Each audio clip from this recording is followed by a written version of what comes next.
Hey friends, welcome. So today I really want to focus on my sciatic pain. Babe, can you help me move this? Like if I go like this, it's not in the screen. Yeah. Like my kids like to come into my yoga room and destroy everything. It's like a big open space in my home, and so they'll play cars in here, and it's fine. I don't mind, but then when they like leave all their stuff out, then I'm like, what are you doing? Hello, good morning, welcome. Okay, so today we are going to be working on sciatica when we get to our movement practice.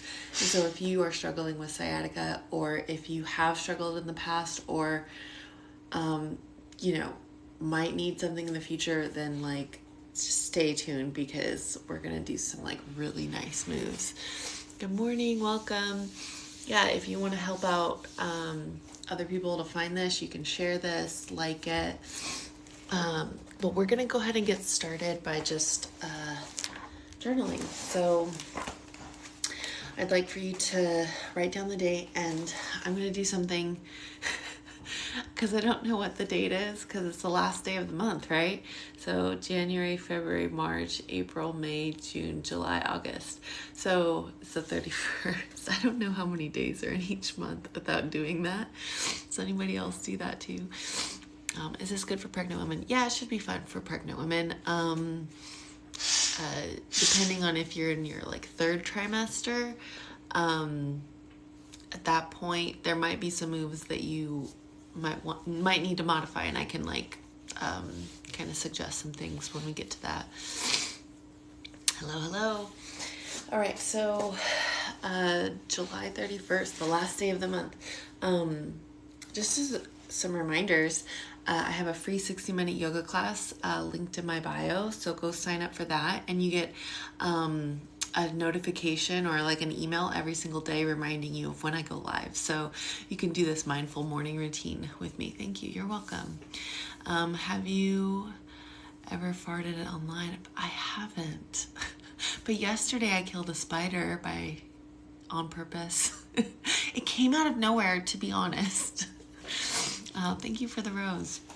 Okay, so the first thing I want you to do for and like you asking that question about farting, now you've like put it in my mind, like what if I fart on live?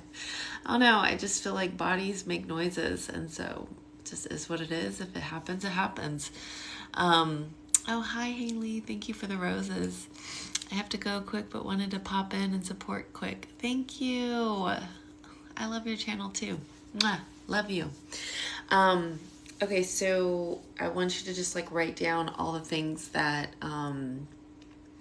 you're feeling in this moment. So it could be like good things, bad things, anything that you just need to kind of like dump out of your brain. And I'm going to just like write down some positive things. So yesterday, and I'll like kind of say it in real time. So yesterday, I decluttered some spaces in my home. And today, I woke up it feels really good. If you have ADHD or like any type of neurodivergent stuff, like that's something that just happens. Like all of a sudden your home is like very cluttered. I have two kids with neurodivergency, and I'm pretty sure I have ADHD as well, and I think my husband does too, although he absolutely denies it. But you should see his place in the garage because it is crazy, and we ain't going there. But anyways, I went through and decluttered some spaces, and I woke up this morning.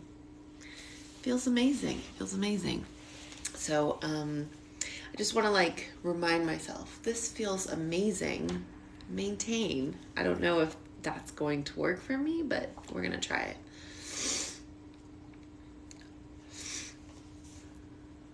Because what happens is I genuinely forget to to do things like take medicine and like do things on my schedule, eat certain things. They go bad before I want them to. So if I don't have them out, I'll forget. I don't go looking for them sometimes. So I have to like give myself reminders and like do more things because of all those things. So once you write down the things, I want you to write down 1, 2, 3. And thanks for following me. And write down 3 things you're grateful for. So this can be big things. So let's pick a big thing that we're like super duper grateful for. This could be like the home that you live in. This could be like your family. This could be a recent like good thing that's in your life. That's a really big thing. Like you just bought a trip, you know, you finally invested in a trip and you're going to go to Italy, or, you know, you just got a promotion, something really big that's awesome that you're just like, oh, I'm so grateful for. So something that's really big for me, I don't know why like my garden is coming to my mind, but like the abundance in my garden that happened yesterday. If you were in my stories, you know. So that's a big thing. The second thing I'm going to put down is my family. So something that is just a constantly really, really good in your life. And then the last thing I'm going to write down is something that's like yours. And I'm going to write community. Community coffee. I'm like so tired right now. Okay, there you go. Can I write? I don't know. So I'm thankful for my community and coffee, my family, and my abundance in my garden. All right.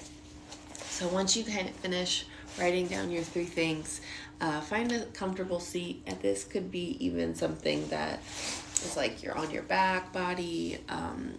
You can be standing even, but typically it's seated, feet flat on the earth, if you'd like. And then let's choose our hand position. If you'd like to receive the gifts of the universe, hands facing up. If you'd like to ground yourself, palms face down. So decide, do I want to receive some gifts? Like, do I want to receive something that is meant for me? Or do I need to ground myself? Do I need to stay present in the moment that I'm experiencing right now? So up to you. I'm going to ground. I've been grounding for the last 2 weeks. I feel like I need more of it. So that's where I'm at. And then I just kind of check in with my spine, maybe rock back and forth, round my shoulders, lift my chest, and just kind of check in with my body. I have like pain from here, like where my jaw is, all the way down my left arm, down my back, and on my left hip. So my whole left side is like affected. And I think it's because I like spent a bunch of time in my garden yesterday, but we're going to work on that today. So go ahead and just settle in. Other leg out. It could be either way. It doesn't have to be one or the other.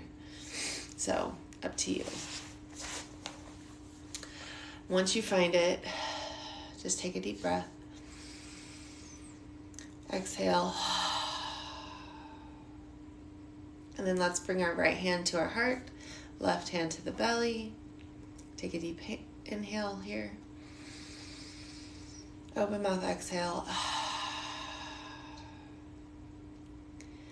Just breathe. Deep inhale. Open mouth, exhale.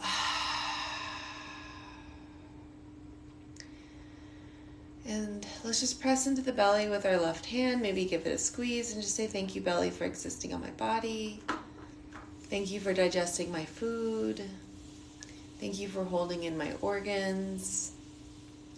I appreciate you exactly as you are, and you don't need to change a thing.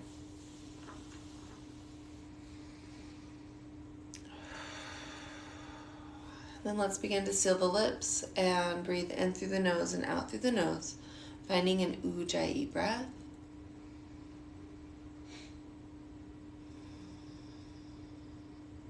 So as we sip in the air, we count to 4, 5, or 6. Exhale, find that same paced count, 4, 5, or 6.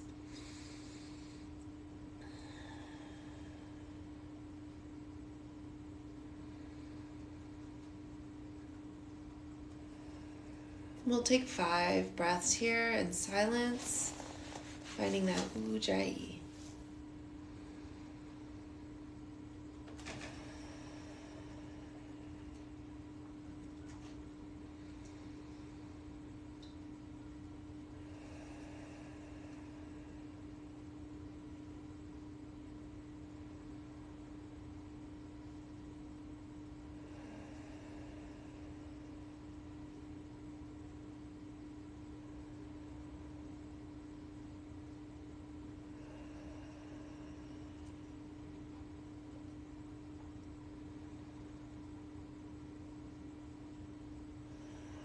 On that next exhale, let's bring our hands to our heart center, tuck our chin, and just thank ourselves for showing up today.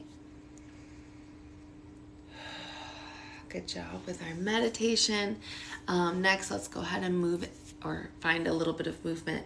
Hi, good morning. I was recently told I have pelvic torsion. Very beginner poses. Pelvic torsion. I just realized, hold on. Block. Confirm. I would need some time to think about that one. So just give me a moment while I'm moving throughout my practice, and we can talk about some pelvic torsion moves maybe towards the end. So the first thing I want you to do for some gentle movement is come to hands and knees. So we'll find a little cat-cow, and we'll kind of begin this practice with this move, and then we'll probably end with this move too, because I like to end practices with this. So inhale, lift up the chest, belly, drop the belly, lift up the booty, really stick it out. Then exhale, round the back, press into the hands. This will stretch out those shoulders. And like I said, I'm having pain, sciatica pain, all on my left side. So I kind of really, really need this. And I'm moving my hips to the left, to the right. Inhale, finding your cow. Exhale, finding cat. And you can just kind of roll through this, like inhale, exhale. But you could rock back and forth, kind of stretching out those wrists. If you lean forward, you could tuck the toes and lean back and stretch out your calves a little bit. So you could really kind of like move over to the left with your left hip, move over to the right with your right hip. My knee just popped, but it didn't hurt. So inhaling, exhaling, and just kind of finding whatever move feels good. My left side is really bugging me. So we're gonna work on that for just a second. But making sure if you're feeling actual pain, we back off. We don't do anything that causes pain. This should feel good in your body. On that next exhale, let's come to seated. Maybe shake out your wrists. You could even kind of tuck your fingers and just gently feel that kind of release as we were holding this position.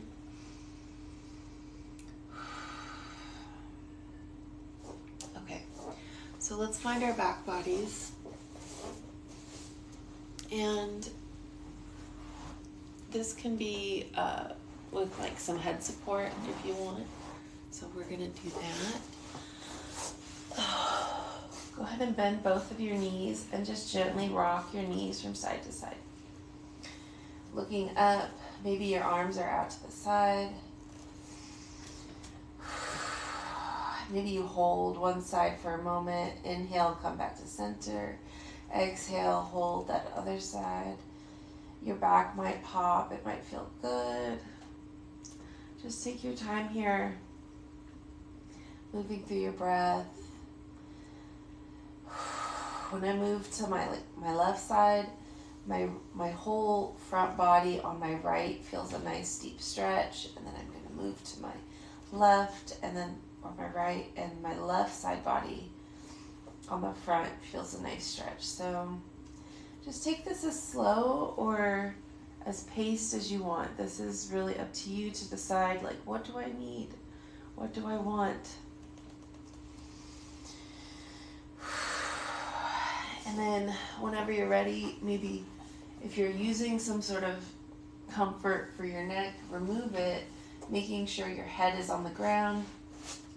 Let's bring your left knee into the chest, and you can place your hands on top of your knee or behind your thigh and just gently pull your leg in.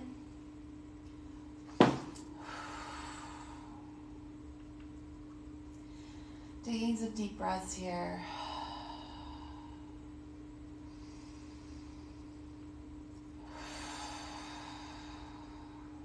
On that next exhale, maybe you begin to lift up your leg, and it might not feel good to do this. It might not, so we leave the leg down. So it's up to you to decide, like leg up, leg down.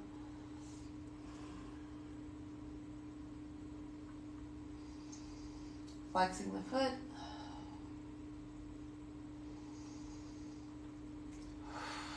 On that next exhale, bring your foot back down, placing that left leg back down, and just kind of centering yourself, grounding. Let's lift up the right leg and bringing that knee into the chest. So maybe you grab behind the knee or on top of the knee, up to you to decide.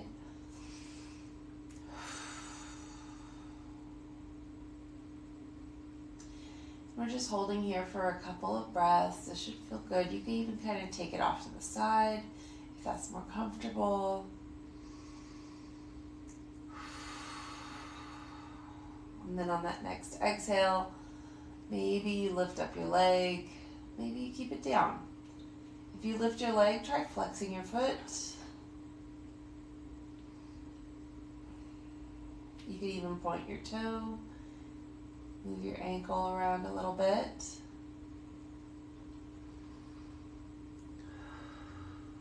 On that next exhale, go ahead and release, placing both feet down.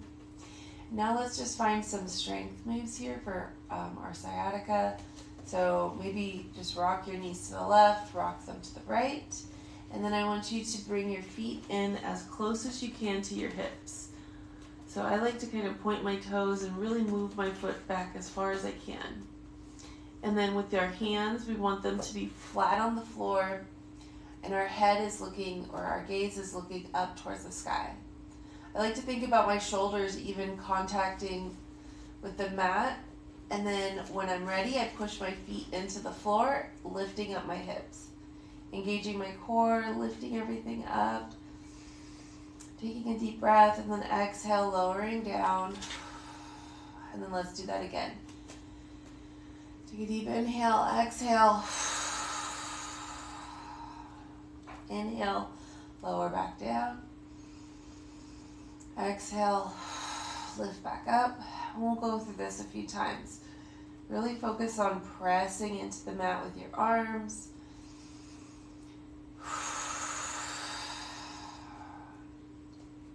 Lifting only as comfortably as you'd like. So maybe you just lift this much, maybe this much.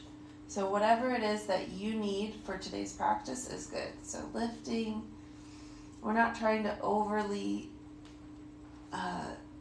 extend our spine. We're just trying to find a few rounds of this movement to help build some strength.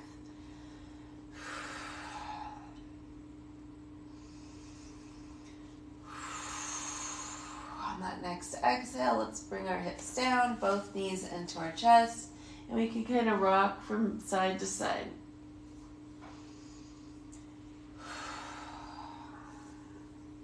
Then let's find a fetal position, so lifting up the hips and kind of rolling to one side and holding here for just a breath or two. Whenever you're ready, pushing into the mat, lifting back up.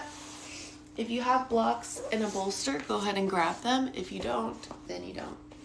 So I like to use 2 blocks and a bolster whenever I'm doing hip openers or pigeon. Thank you, I needed that. Yay!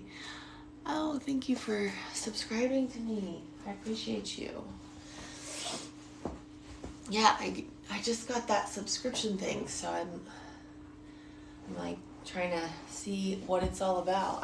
Yesterday I was scrolling through people's lives. So if you follow me and you see a little star at the top of my, next to my name, if you click on that, that'll give you an option to sign up for my subscription. So go ahead and set yourself up. If you don't have a bolster, you could always use a folded blanket, but I do recommend something for underneath the hips. And you don't necessarily have to have blocks. You can use something like a stool or whatever. So beginning from a kneeling pose, you can go ahead and lean to one side. Let's start with our left. So left leg forward. My right knee is on the ground. My left leg is on the floor. And then let's just move our left foot all the way over to the right. As I lean forward, I'll grab my blocks. So that gives me a little bit more stability. And then flexing this left foot, I'll set my left knee onto the ground. Then this back leg, let's tuck the toe and lift up the knee and then set it down, and keep doing this until you kind of find your version of pigeon. Okay. Now, something that happens a lot in pigeon is the hips turn this way. So see how my chest is like this? You want your chest forward.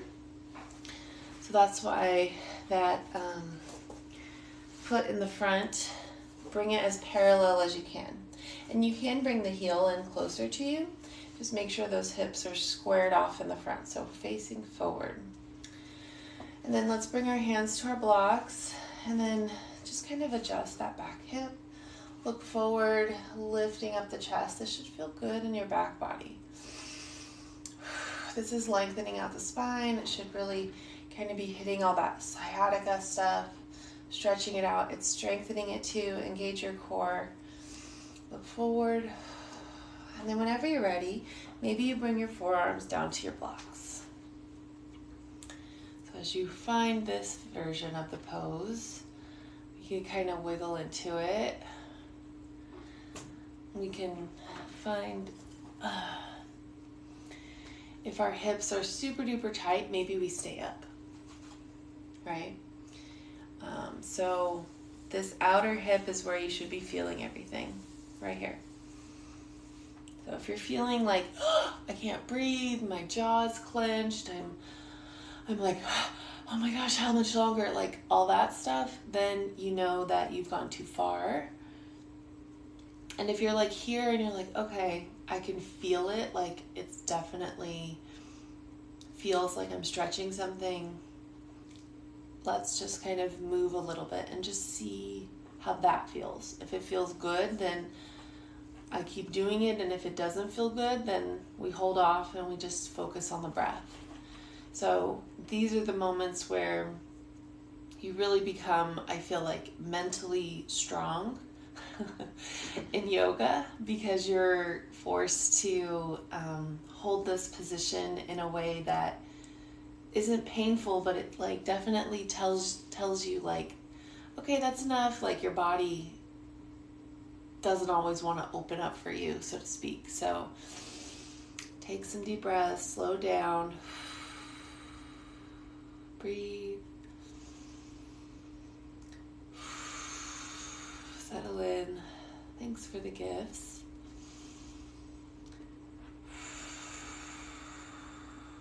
So as you take your time here and you just kind of settle into your breath, just notice if your jaw is clenched or anything else is happening. Like maybe you're like trying to count your breaths and it's just like going like super fast. Just slow it down.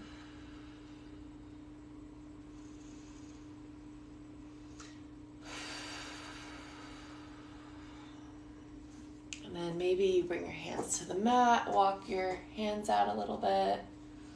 Maybe your forearms come down to the mat. And notice how my back is rounded? That's because I'm super tight. So You want a flat back all the way down. So I'm going to come back up because that's telling me like I've gone too far. And then whenever you're ready, go ahead and come out of it. And then lean over to the left. And I like to just bring that back leg forward. And then move my blocks out of the way, extending that left leg. Shake it out. And then whenever I'm ready, come back onto hands and knees. And let's just kind of shake out this leg that we just worked on. Just kind of shake it out. We want to give ourselves a little bit of relief, right? And then lean back and let's set ourselves up for the other side. So go ahead and set up your blocks, your bolster, or a pillow blanket, whatever you have.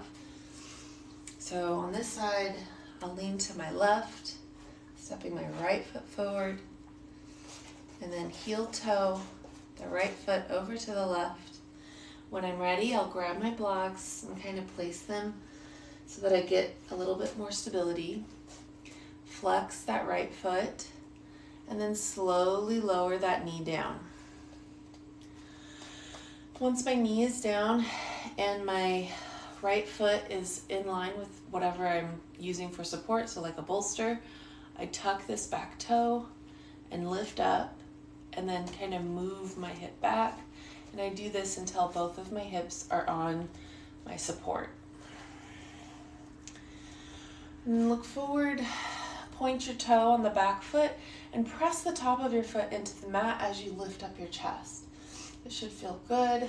My left hip is really open on the front, and so my back, I think this outer hip is like needing some strength, so this feels really good.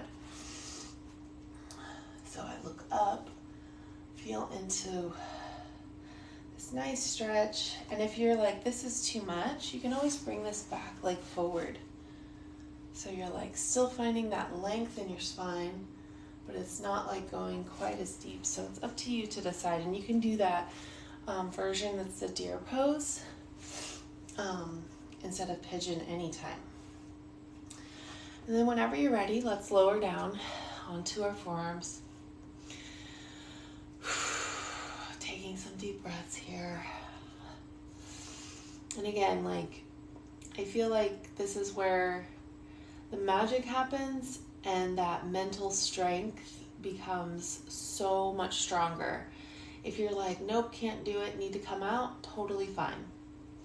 If you are sitting here and going, okay, I can do this for a little bit longer, I can do this. If that's where you're at, then just inhale, exhale. Just find your breath. Allow yourself to just kind of be here. Be in this place of,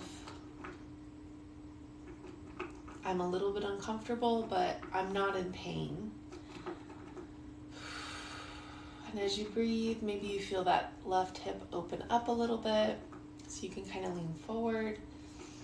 Maybe you take your blocks to a lower setting, lowering down your arms. And if you notice your jaw starting to clench, try to relax. Relax your jaw, relax your forehead, maybe even just close your eyes. I like to play, when I'm doing this, I like to play like a grocery store game where I'm like, okay, I'm going to go into my grocery store and I need to buy all the things for dinner. So like, I'll maybe grab a salad, a cucumber, a tomato.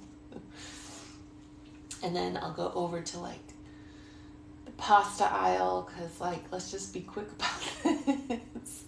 We're having pasta and salad, right? And then I need to check out, like, how am I going to pay? So if you just kind of take yourself through that type of mental game, then sometimes it can be easier, sometimes not. You know, it just depends on where you're at, like where your mental health is. And then I'm really trying to like feel into that low back, so I'm like lifting my chest, and maybe I lower down a little bit more. Every side is different. Notice how my back is rounded, so I'm going to come right back up because that doesn't feel good. just because you can do a part of the pose doesn't necessarily mean you're doing it in a way that is working for your body. That's the other thing. Like, so many people are just constantly like pushing themselves past their limits, and I mean, that's how you get injured. That's what ends up happening. Probably why my sciatica is flaring up, because yesterday I spent a good 2-3 hours in my garden just like clearing everything out, bending over, pulling out a bunch of vines, and I suffer for it today. But that's okay. We have yoga, we have movement, and the strength of our minds to kind of get us through. So we're okay. We just have to do the practice. That's the thing. We have to do the practice. On that next inhale, let's go ahead and lift back up. Maybe feel that length in our spine again. Lean over to the right and bring that left hip forward, extending out that left leg. Should feel good. And then let's come back onto hands and knees to finish our practice. So coming back onto hands and knees. Shaking out that right leg like we did with our left. And then let's just finish with some cat-cow. So inhale, lift up the chest, the booties sticking back. Exhale, round the back. Tuck the chin, tuck the hips. Inhale, find your cow. Exhale, find your cat.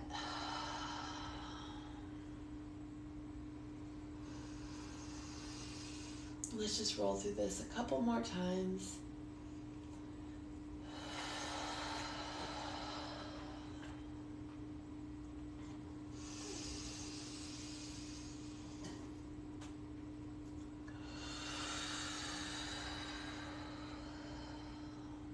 On that next exhale, let's lean our hips back for a moment.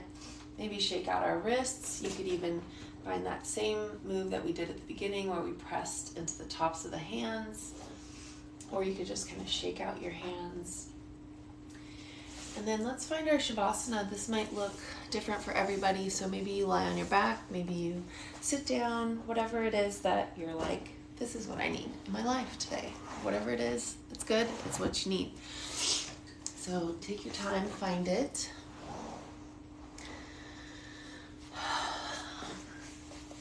So I'll just be seated here.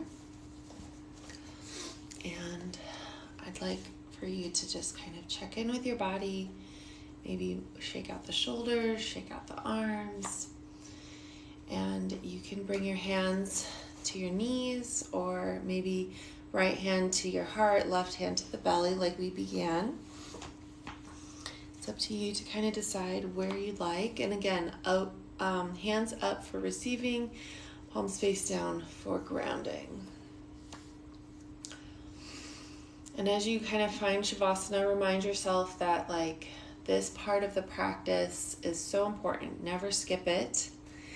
And we want to clear our minds of anything that would be like task list to-dos or like thoughts of what's happening next. Instead, we want to remain present. So as those thoughts enter your mind, just imagine them turning into a ball and rolling right out. Okay, so as we find our Shavasana, take a deep inhale. Open mouth, exhale. Clear out all that breath. 2 more times. Deep inhale. Open mouth, exhale. Last time on your own.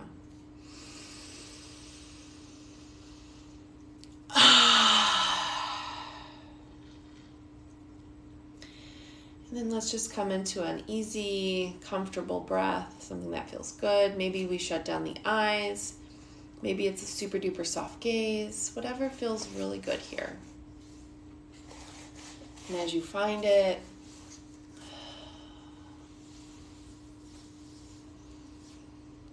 let's just begin our Shavasana or practice Shavasana for 1 whole minute in silence.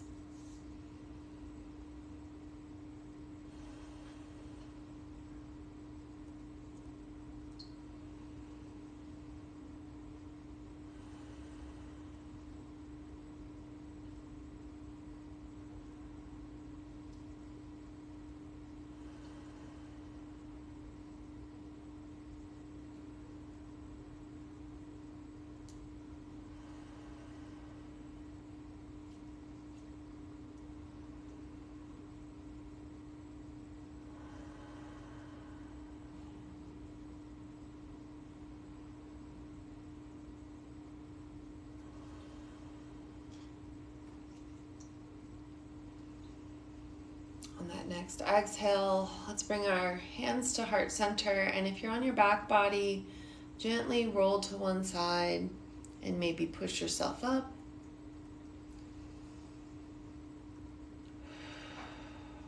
And let's just thank ourselves for showing up today and being present in our practice. Like, thank you so much. Bring your thumbs to third eye. That's that little space between your eyebrows. The divine light within me honors the divine light within each and every one of you. Thank you for practicing with me today. Yay. Hopefully you enjoyed that practice. And if you're asking questions, I'll answer them in just a moment. I'm going to just adjust myself so that I'm kind of lifting up my chest for that sciatica. I love this idea. Mindfulness is hard for me, so being allowed to think about something else is yay. I'm so glad you're here. I'm so glad you feel like this resonates. Thank you for sharing my life. I've never done that wiggling and pigeon. Wow, what a different stretch. Feels great. Yay!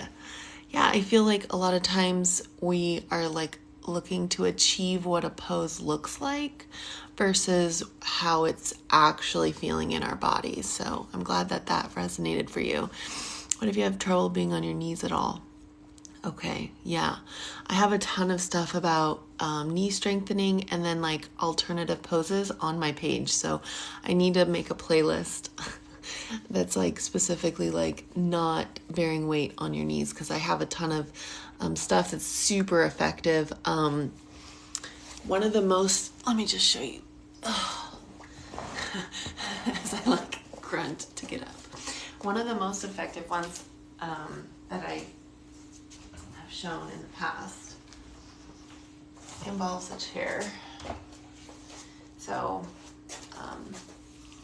if you sit down on the edge of the chair, let me just think about it. Okay, so it's like your booty is kind of coming off. Hold on. I need to think about it. It's early. Here, this is how it's supposed to be. So my knees are not facing traditional, so like my side is on the back, so it gives me like a little bit of support here. So as you find your chair, you can plant this right foot down, lift up this left hip, and then move this leg back. Plant that down, and then bring that left hand to your hip, and then forward. Looking forward is what I meant to say. And then maybe you bring your left hand up, and then maybe it comes up and over, and you should get a nice stretch through your entire side body. You should really kind of hit all the marks. And don't forget to do both sides, so let's just do the other side.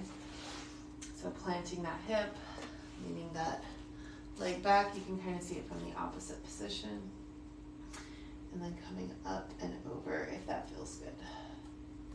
So that's like one of my favorite moves to do from a chair for people who can't get on their knees and struggle with hip pain. Like, that's the thing. Any type of back pain, you want to stretch out those hips. That's a really effective way of doing it. Oh, thank you for the flowers and the roses. I'm just reading everything.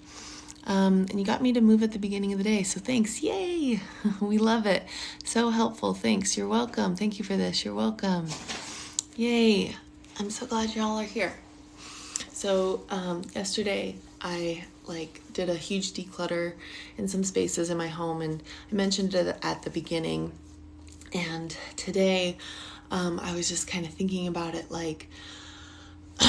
I'm just so grateful, as I was walking through my space, it always feels so good.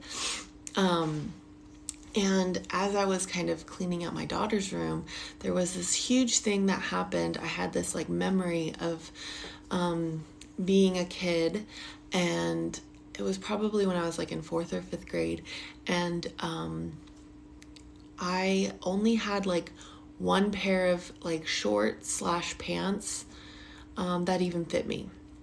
And at the time, my mom was like a single mom.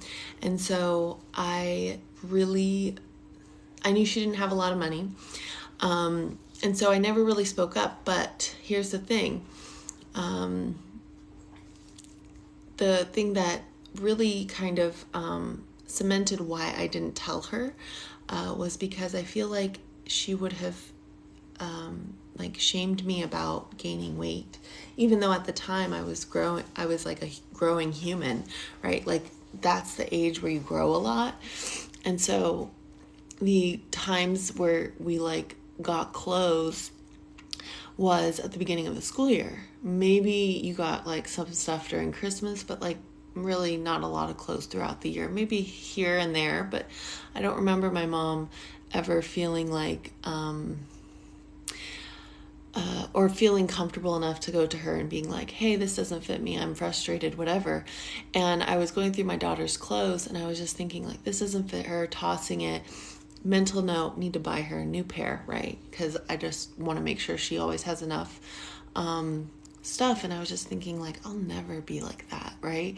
And I'm just so grateful that we aren't in that time of telling our kids like they're too fat because they grew out of their clothes. Like, why was I so terrified? Because my mom had me on Weight Watchers at such a young age. I felt like I needed to like lose weight from the time I was like 8 or 9 years old. Like every New Year's we were starting a new diet. We did all of the Weight Watchers meetings. Like we were walking the track every night. Like it was just, those things separately don't sound like super toxic, but when you're in a mental space of I'm doing this because I'm fat and not worthy, that's where it becomes like super duper toxic. So I just felt like that was like a huge deal. And so yesterday when I like was sitting there in my daughter's room looking at her clothes, and I was just thinking like, wow, I'm just like so thankful that I'm in a mind space of you don't have to hide anything from me. Like, I am not gonna like sit here and make you feel bad about growing. Like, who does that? You know, if you're in 2022 and you have a child and you're like making them feel bad for growing, like getting bigger, like, no, like, they're a human and they're not probably of age to, you know what I mean? Like, you don't stop growing until you're like in your 20s, essentially. You're constantly, I mean, height-wise, maybe not, but bone-wise, muscle-wise, like most, especially like men, they keep growing muscles and everything else well into their 20s. Like, it's kind of crazy to think that we're all over here trying to fit into our middle school jeans. And it's like, dude, you're not supposed to. You're not supposed to. I was 5 pounds overweight in 4th grade and got put on a Weight Watcher. See?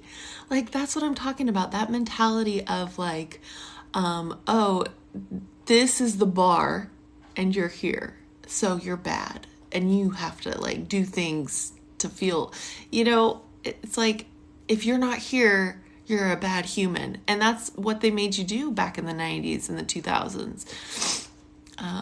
Our adults had that and they passed the worry to us. I don't want that for the kids of today. Seriously, they did. And I mean, you know better, you do better. But my mom is still, she's very entrenched in that still. And sometimes it's kind of just like, that's just the way that she is. She will always be that way. I just remember like my grandmother constantly like pulling at my clothes, like trying to hide the fact that I was fat, if that makes sense. So like if my shirt wasn't like completely like pulled a certain way, she'd come up to me and like tug on my clothing. Like I remember that vividly. And then she would pull my pants up if they didn't look a certain way. Like my grandmother was like very into how things looked. And I remember it was like my cousin and I, and he's been on a few things on here, PJ, and we had it the worst because we were the fat ones, right? So like my cousin PJ and I were the fat ones. And so my grandmother was always like, well, you don't need that big of a portion. You don't need that, like that's what we received. Whereas like my brother, his sister, and other cousins that were in my family that maybe we would all get together on Sunday and have dinner, they never got that. It was only the fat ones. Only the fat ones deserve that kind of talk, And so when I was growing up, it was very entrenched, and just little things like looking back, I love my grandmother. I have very good memories of her, but like those kinds of memories, they definitely hurt a little bit, super toxic behavior for adults. Yes, my mom pulled my clothes and I would snap on her. Yes, exactly. At 35, my mom would buy me baggy clothes to cover my stomach, and now I don't give a F. Yes, exactly. That's how I'm feeling too. My mom was similar, and my mom and aunt used to my cousin and I, who was on the thinner. Like, why are you comparing children? That's crazy. I hope this generation is breaking away from the fat phobia obsession with dieting and fitness. I hope so too. Like, I see it now, and I'm just like, when somebody makes a TikTok about like Christina Aguilera and Britney Spears from, 90s, 2000 era with their low-rise shorts and skirts, like, and Paris Hilton and Nicki, and like you see these bones, like they were skeletons, and if they gained 5 pounds, like they were fat. Like, it was crazy, like how we depicted people and like judged them based off of like how the media told us to in the 90s and 2000s. Grew up told being too fat, even when I wasn't. Worthiness is an issue I have to deal with. That's the thing. Is like, once you start feeling like you need to lose weight or whatever, it's really easy to kind of like slip back into that because it is so ingrained in your mind and your body. So if you've ever like, on a Friday going like, F it, I don't care, I'm like binging this weekend, like had that mentality, just know that is just because that's how you were raised. Like, that is what you were conditioned to believe. Like, you're allowed to do this, but you're not allowed to do it all the time. And, on Monday, you need to restrict because you got to make up for that, instead of, I'm just going to eat a healthy amount. I'm going to like do the things that make me feel good. Like, there was nothing like that mentality when I was growing up. My gran called me a big ox. That was our idea. So nuts. Yeah. Question. Yes, I'm here. Question. Ask me one.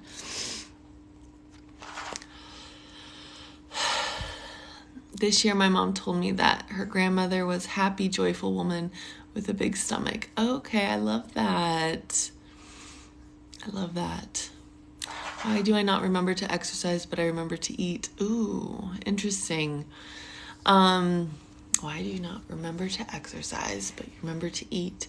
Well, first of all, your body is probably signaling you to move and you aren't listening. That's a big thing. Where we are conditioned to listen to our stomachs because you get like physical hunger pains.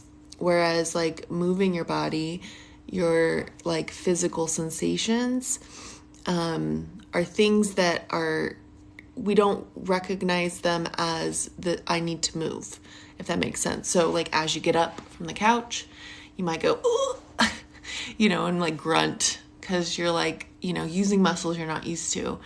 And then instead of listening to that and go, oh, I gotta walk, my body's telling me, we think of it like, gosh, I'm getting old. I slept wrong last night. So oftentimes we're not listening to our bodies in a way that like will benefit us. We're listening in a way that we were told. So we're constantly told like, back pain is normal. This is normal, when it's not. Like, period pain is normal. No. Like, it's a big deal to like have these things, especially if you were assigned female at birth and you have like all of those menstrual issues, like those kinds of things, like, you should have movement, or maybe listen and not move during certain times of the month and things like that. And I think we're so conditioned where it's like, if I'm not moving my body on Monday, Wednesday, and Friday for 30 minutes a day, then I'm not doing enough. So it's like this productivity mindset that we like put into our minds. So that's part of the problem. And the other problem is that we have tuned out listening to our bodies, or if we are listening, we're interpreting it in the wrong way. We're interpreting it in a way that society or something else has conditioned us to believe that our bodies are bad or wrong, and we're not seeking out an answer. So we usually are just like, well, I hurt, I don't want to move, right? And then when you feel a hunger pain, you're like, oh, I gotta eat. Like, your body and your brain knows like right away, like, I gotta do something about this. Like, I am hungry, right? And you start getting angry and like, and I think very similar things happen, but maybe not as quickly. They don't escalate as much when we're in physical pain, because like, we start saying stuff. We start thinking, gosh, why is that hurting? Gosh, my sciatica is bothering me. I probably mentioned it 20 times yesterday. Today, I'm like, I'm doing something about this. Like, I am not happy. I don't feel good. Also, I shouldn't have done the gardening thing as much as I did. Overdid it. Why did I do that? Who knows? Let's journal and like just tell ourselves, like, don't let it get that bad again. You know, there's a lot of things that come up for us as humans, and how we were raised and everything. It's easier to numb the movement cues. It is. It for sure is. I'm 50 this year. I haven't been my ideal weight my entire life. I'll just say, like, your ideal weight is probably exactly what you are right now. Maybe shift your mentality to thinking and believing whatever weight you are right now, that's the weight you need to be, because it's not bad. And if you are going based off of BMI, that was based off of, I think, there's so many, if you ever like research the history of BMI, it's it's ridiculous. So don't go based off of that. Go based off of where you're at right now, and then be happy with it. Or maybe think about it like, I'm allowed to be happy about this, you know? I always feel like extra exercise was a punishment. I'm trying to see it as something that feels good. Yes, exactly. So like, and maybe even shift your thinking from, instead of saying exercise or working out, say moving my body. And it's crazy because I'll throw that into conversation with people who just mentally are maybe like not as present, if that makes sense. I'll say, yeah, I moved my body today. And they're like, what are you talking about? Yeah, because we're so used to hearing the words workout, exercise, and moving your body doesn't mean that you need to have a set amount of minutes moving your body. It doesn't mean that I need to burn a certain amount of calories. Like, moving my body could mean that I parked a little bit further from the store and I walked 5 cars more. Like, moving my body might mean, yep, played with my kids on the floor, stretched out my hips while I was doing it. Like, it doesn't need to be like this big thing, but like, we get so set in the, well, I can't do that, so I'm not going to do anything kind of mindset. Or it's so triggering that we either are triggered by it and end up doing it like way too much and hurt ourselves. Injuries are real. Or we just are like, I have no energy. There's just no way that I could like keep up with something like that. Like, we might do it once or twice and go like, oh, I'm going to start this thing. And then go, this is too hard.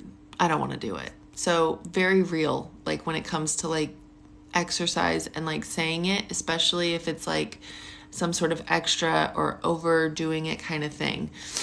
To take up less space, I'm loving this chat with body cues. Yes, take up less space. That's the thing. Like, so many people think that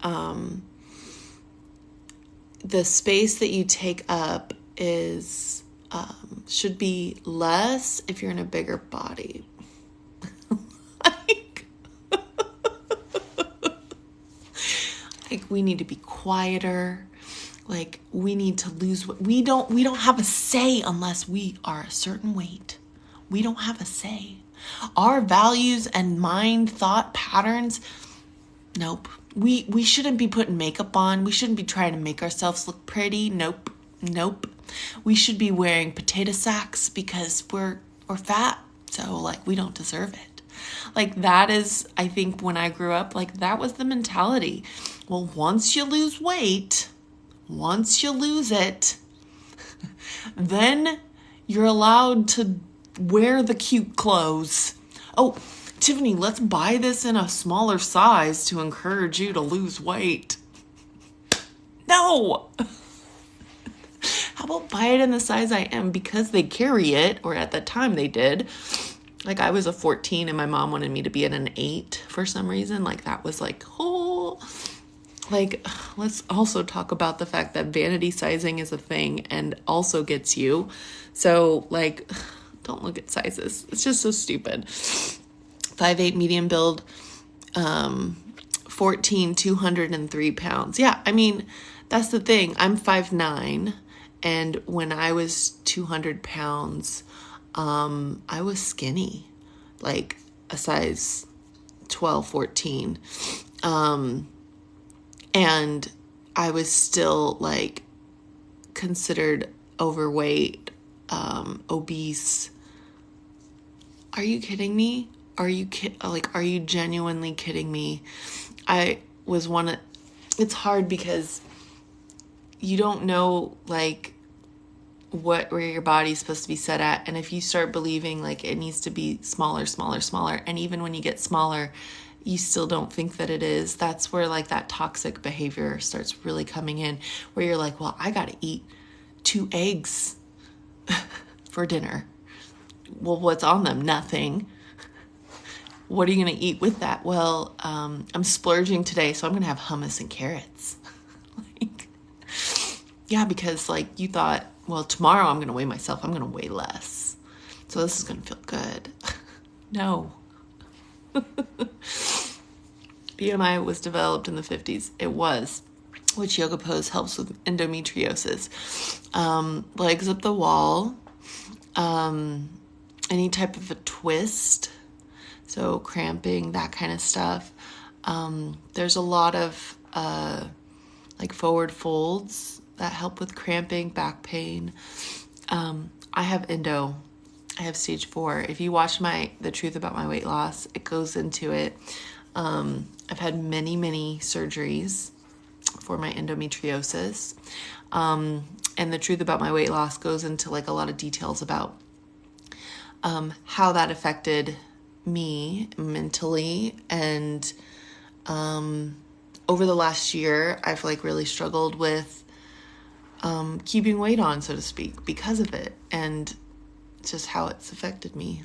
It sucks because a lot of people are like, you look so good now. It's great. I mean, I'm healthy right now. I am in a good place. I take a multivitamin. I take a lot of different things. I think what I was struggling with at one point was, like, eating enough protein. Like, I was, like, losing hair. Like, it just wasn't a good look. But I'm doing much better now. But I, like, lost a bunch of weight in the whole process of it. Horrible way to live. It is. In the magic future, when you meet this goal, you will deserve to be happy in your body. It's so true. I'm not skinny at 200. It's when I'm told I'm not healthy. So yeah, like, that's the thing. Everybody thinks that health could be measured by, like, looking at somebody for some reason. Like, you don't know. And then if somebody's, like, losing weight, you're like, oh my God, you look so amazing. And, like, why is that the only, like, the appropriate response to, like, weight loss? Like, that's what is accepted. Unless you know something is going on, like some sort of medical issue. Because, like, if somebody has cancer and has lost their hair and is looking thinner, people are like, oh, but if you don't have any of those physical, like, I didn't shave my head when I lost a bunch of hair. and my hair's growing back. I have all these like little baby hairs, it's just like when I gave birth to my kids. Just is what it is. But I just feel like we're in this place, thankfully, where we're tired of like accepting this like diet culture drama BS. And I hope that down the line, the profits that are made off of that get smaller and smaller. Like I just know that it will, because I think it has reached its peak, and I'm hoping that eventually it'll just like go to be like nothing. Larger male that goes to a yoga studio, people often assume I'm not going to be able to do poses. And that's the thing too. People are so judgmental, like assuming that because you are a certain size, you're not able to do things. And then the other thing is like, here's the hard part of that. Yoga is about feeling into your body and doing the practice that feels good. And sometimes when I go to a studio, especially a new one, I feel like I almost have to be performative to like prove that I'm worthy of being there. And that's another mental game that we like to play with ourselves. Our capabilities need to be shown in order for us to receive some sort of like pass. Like we have to like do the thing better than everybody else so that people don't look at us and go, oh, they're fat, they can't do it, right? Thankfully, my instructor is super awesome, inclusive. That's amazing. And it's not like that with everybody. Oh, my back.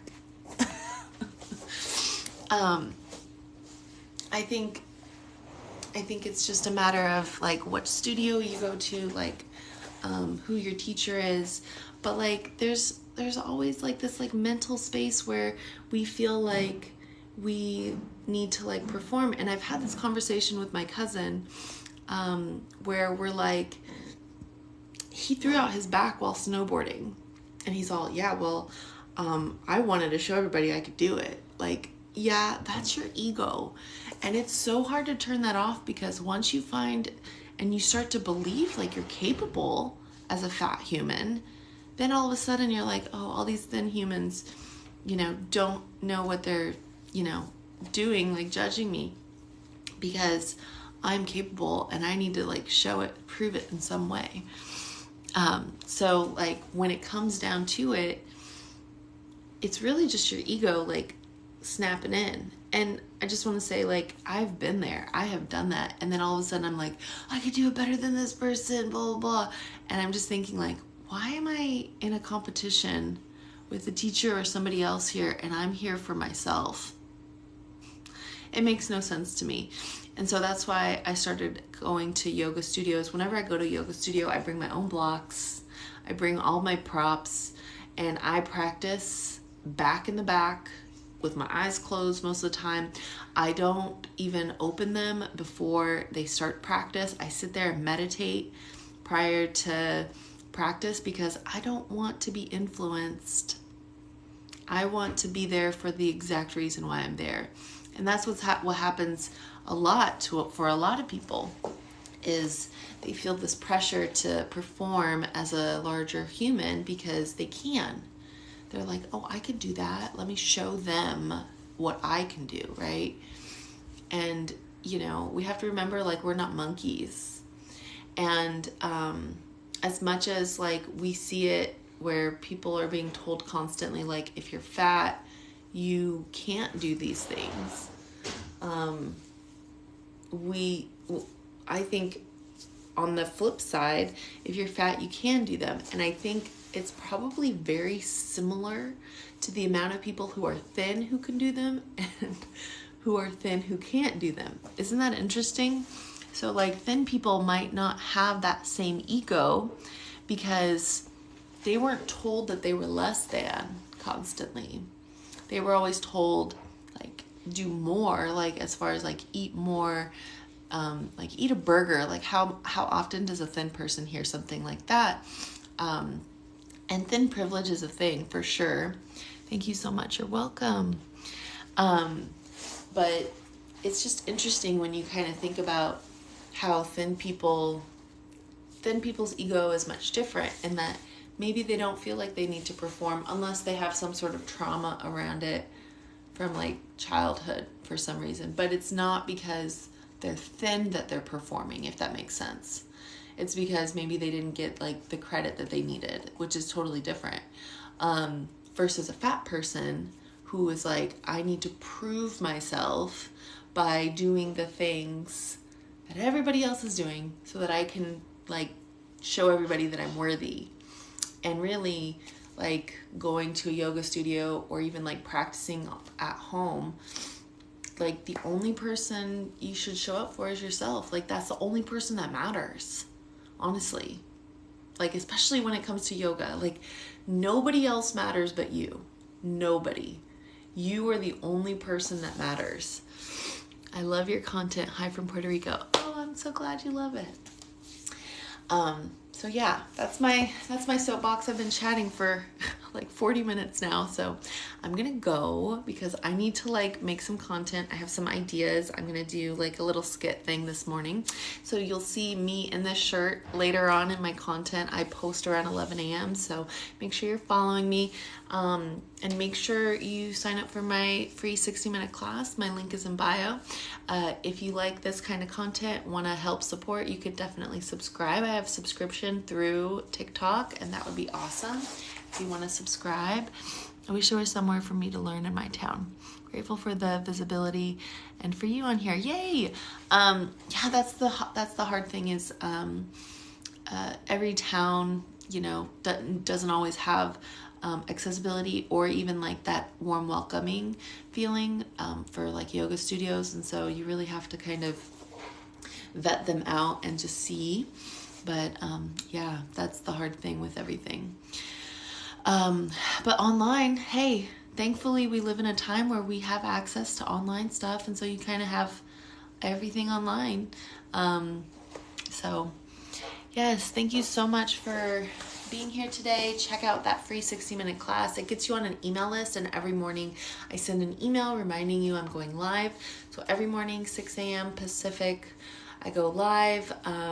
We do a journal, a meditation, movement, and maybe a little chat afterwards. Yeah, this is a really good way to just start loving your body. Start a self-care practice. We like focus on like how to speak to our bodies in ways that feel really good and loving, which we don't always do in our regular everyday today. We're constantly like, I don't want my belly to be this size, instead of, hey belly, I love you. Like kindness and tenderness sometimes is lost. So if you need help with all that, I would just say, join me. It's free, so take advantage of it. And I will see y'all tomorrow, 6 a.m. Bye.